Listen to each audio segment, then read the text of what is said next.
অনেক ভোট কেন্দ্রে পুলিং এজেন্টের অনুপস্থিতিতে পক্ষপাত দুষ্ট অবস্থায় ভোট গ্রহণ শুরু হয়।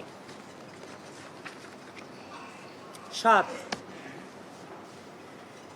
একটি নির্দিষ্ট প্যানেল বাদে সকল প্রার্থী ও প্যানেলকে জানানো হয়েছিল যে 8টি ভোট কেন্দ্রে ভোট গ্রহণ হবে, কিন্তু ভোট গ্রহণের দিন দেখা যায় যে 8টি ভোটিং এরিয়ায় মোট 18টি ভোট কেন্দ্রে ভোট গ্রহণ করা হচ্ছে, যে কারণে ওই নির্দিষ্ট প্যানেল ব্যতীত আর কোনো প্রার্থী বা প্যানেল 18টি কেন্দ্র অনুসারে পুলিং এজেন্ট নিয়োগ করতে পারেনি।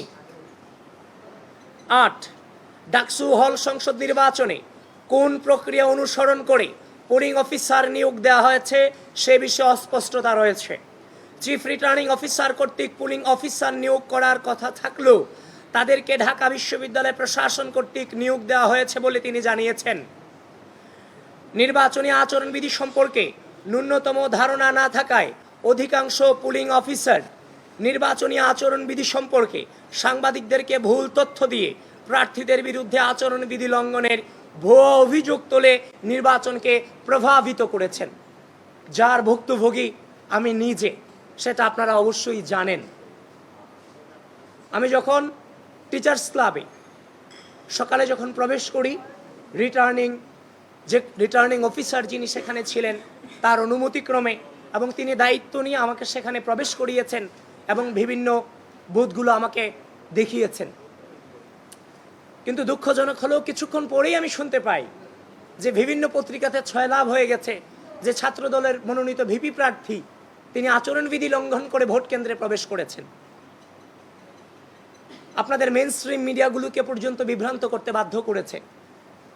মানে ব্যাপারটা এমন দাঁড়িয়েছে যে আগে ছাত্রলীগ ভোট কেন্দ্র দখল করত, ছাত্রদলের ভিপি প্রার্থী জোর করে ভোট কেন্দ্রে প্রবেশ করেছে, যে যেখানে আছেন আপনারা সবাই আসুন, ভোট দান করুন, ছাত্রদলকে প্রতিহত করুন। ব্যাপারটা ওরকমই ছিল এক প্রকার।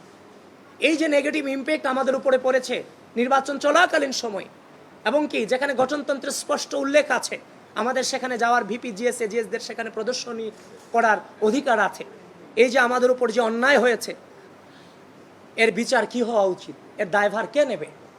এই পরিকল্পিতভাবে প্রতিটি স্তরে স্তরে আমাদেরকে এভাবে বাধার সম্মুখীন করা হয়েছে।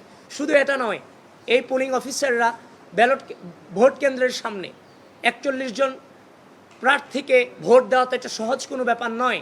41টা ব্যালট পেপার কি কোনোভাবেই মনে থাকবে? থাকবে না। তো আমাদের যে ব্যালট পেপারগুলোর নাম্বারগুলো দিতে গিয়েও এই পুলিং অফিসাররা আমাদেরকে বারবার মবের স্বীকার করেছে। সুতরাং এই দায়ভার কার? এটা পরিকল্পিত ছিল। 9,